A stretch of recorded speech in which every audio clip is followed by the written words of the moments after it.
Hello learners, I welcome you all in D.El.Ed program of NiOS.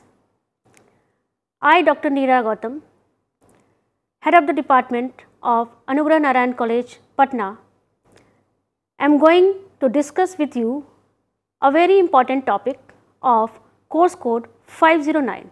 The topic is Strategies for Social Science Cooperative Learning Method. Before going into the detail, I would like to share with you the outline of the discussion.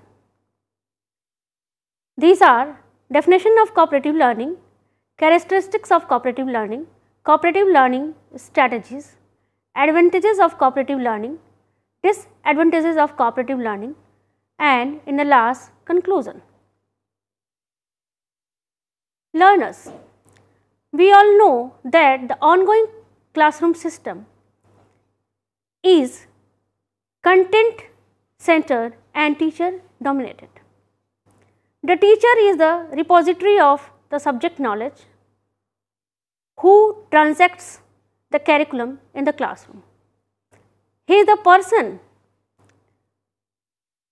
who makes the learning possible in the classroom by sharing all kinds of the information, and these informations are only the ready-made tidbits of the knowledge. By learning through this method, the learners are tempted to get more and more degrees, diplomas, certificates and appreciations by excelling each other or by outwitting their peer in the classroom. It creates a sense of hatredness and jealousy among the learners, and it also leads to competitive environment. Cooperative learning says no to these practices. In other words, we can say that cooperative learning is opposite to these kind of the practices. Learners, now I would like to define what does the term cooperative learning stand for. The term cooperative learning means that learning in a group, or you can say that when the learners sit together and perform some group activity for accomplishment of some task, that is a cooperative learning. There are good number of the characteristics of cooperative learning. The first one is learner centeredness. It is well known to all of us that learners learn better when they are involved in some group activity. In a group activity, there is the exchange of the ideas or sharing of the opinion. Therefore, the cooperative learning advocates the active participation of the learners in the classroom. The second one is constructive ideology. The learners are exploratory in nature and they actively participate in the learning process. Cooperative learning encourages the students to formulate their own ideas or develop their own way of understanding the content. Next one is about the role of the teacher. Here the teacher is not the expert of the subject, rather he is the facilitator of learning. He has to make a stage or platform where the learner can accomplish his task. After that, an important characteristics of cooperative learning, there is an emphasis upon the social learning. Learning does not take place in isolation. Here the learners can learn a good number of the values or skills. The learners can learn empathy, how to help each other, sympathy, interdependence and so on. Cooperative learning has one more important characteristics, that is group goals and individual accountability.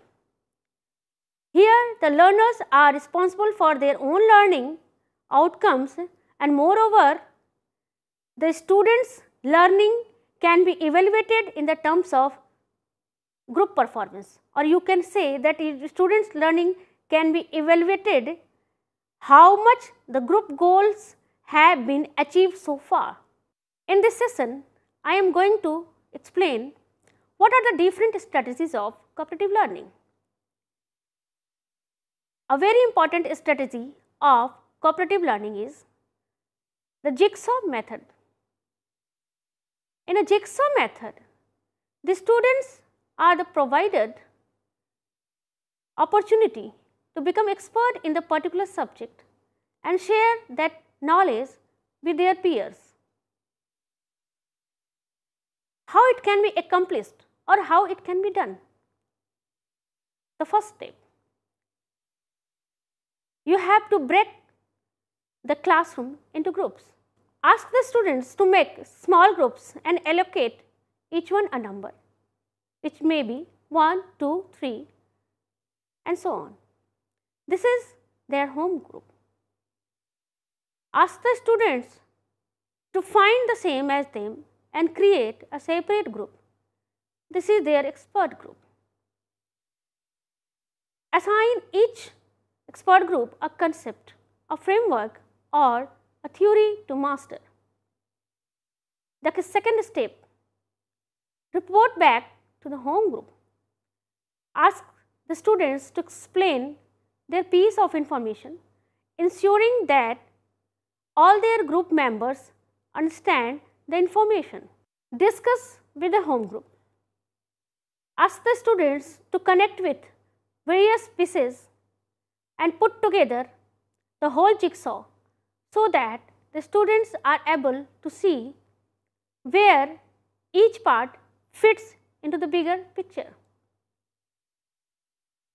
The second method of cooperative learning or a second strategy of cooperative learning is problem solving method. In this method, the children work in a small group to solve a problem. The coordination and agreement between the members of a group is essential at all the stages. The problem should stimulate argument and should have the multiple dimensions.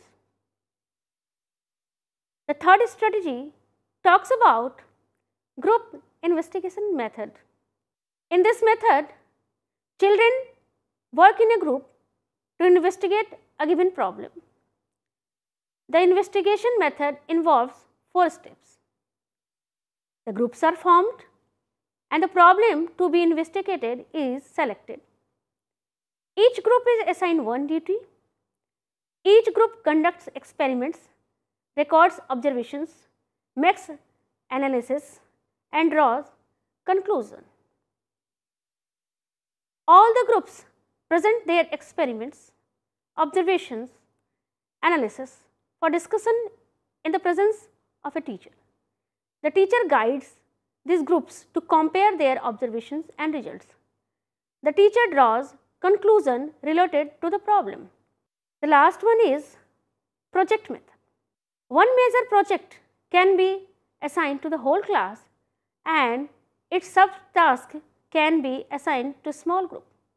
The teacher observes the group work, cooperation between the group members and provides guidance to the students whenever required.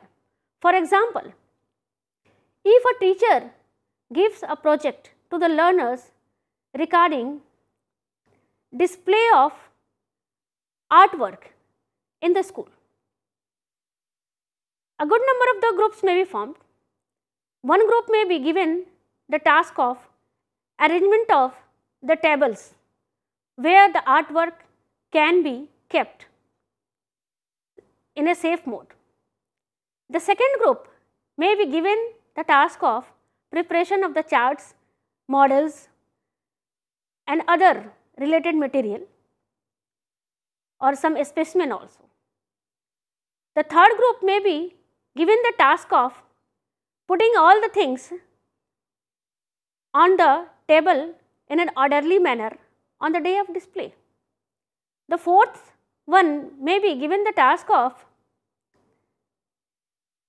guiding the visitors who are coming to see the display, or making them comfortable in the campus who are coming to see the display. In this way, the project method can be accomplished. Now, I am going to discuss with you how the groups are formed in cooperative learner. Since the whole cooperative learning process revolves around the groups, the groups may be formed in three ways. Depending upon the composition, the first one is the homogeneous. All the group members are more or less similar in terms of attainment or ability. For example, a group consisting of high achievers or low achievers. This is a homogeneous group. Heterogeneous group. Group consisting of children of all ability level, that is good, average or poor. The last one is the mixed type group. Selecting group is done one high achiever or two low achievers. It means there are three ways of grouping the children in a cooperative learning method. Now, we discuss about the advantages of cooperative learning. The first important aspect related to this is that it provides environment where the students seek help and accept tutoring from their peers. The student develop a sense of self-confidence and self-esteem. Therefore, the promotion of student activities in the classroom is possible through the help of cooperative learning. The second one is about the development of high order thinking, critical thinking and communication skills among the students. In cooperative learning, the students learn so many tasks requiring manipulation, demonstrative and practical skill on the basis of learning through imitation and observation of the behavior of their peer. Third one is cooperative learning provides interactive model for the classroom teaching. It helps in developing healthy interaction among the learners and between teacher and the learner. The learners acquire quite positive and healthy attitude towards each other and to the teacher, who are always ready for helping them in their task.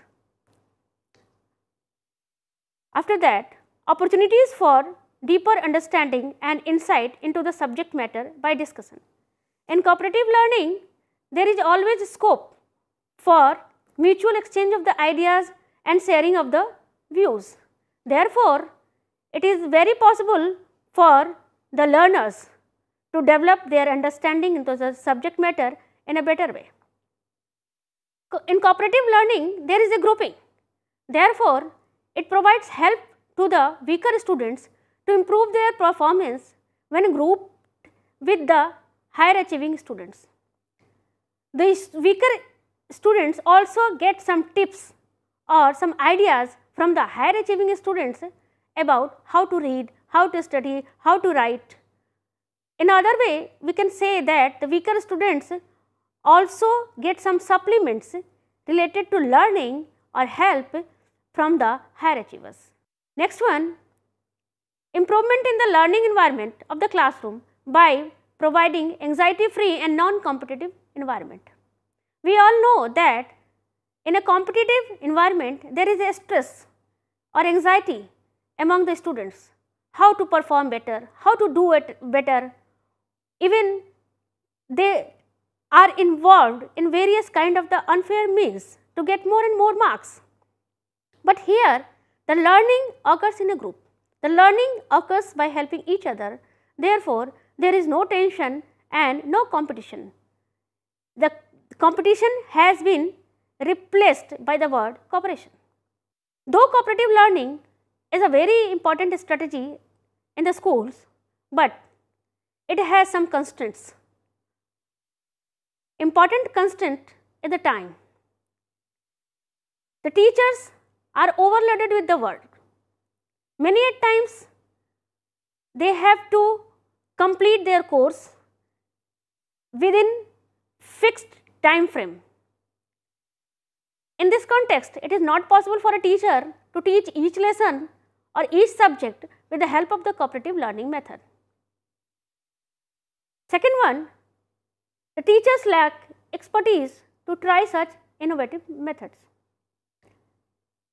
Most of our teachers are trained, either they are having the degrees of B.Ed or M.Ed, but in such courses there is no provision of training in how to conduct cooperative learning. The teachers hesitate to try such methods also. They fear their position as a facilitator of learning, because in the normal classroom situation they have been always a expert of the subject. The textbooks are not written in view of the requirements of cooperative learning. Textbooks are the sources with the help of which curriculum is transacted into the classroom by the teacher. But our textbooks are devoid of project work or handouts or any other supplements which are base of cooperative learning. Students feel uncomfortable in making their own attempts in the acquisition of information. Students are in the habit of seeing the teacher in an authoritative manner, and they expect from their teachers that the teacher will come to the class and narrate everything or furnish the information related to the topic. Here, the whole responsibility goes to the learner about their learning. Therefore, they do not want to take risk, or they feel some uncomfort in making their own attempts in acquisition of the information. The learners feel low ability may be dominated by the high achieving learners. In a cooperative learning, the learners of various kinds sit together. Many times, the low achievers can be overshadowed by the performance of the high achievers, or the low achievers may feel neglected in a group also. Next one is about the difficulties for the students to feel their individual responsibilities. Here, the students feel that the teacher is a facilitator of learning. It means that he is not doing his duties, he is skipping his duties, and he is saving his time and energy. Therefore, the students are apathetic to resort this method of learning. Now, I am going to conclude. Cooperative learning strategy may prove fruitful on account of the benefits derived from it, but the teachers should be exposed to the training through in-service programs. They should know from where and how to start cooperative learning technique in the classroom. There is a need to bring changes in the mindset of the learners that sharing information and ideas in a group make the learning enjoyable. This is all about cooperative learning. Thank you learners. Thank you so much.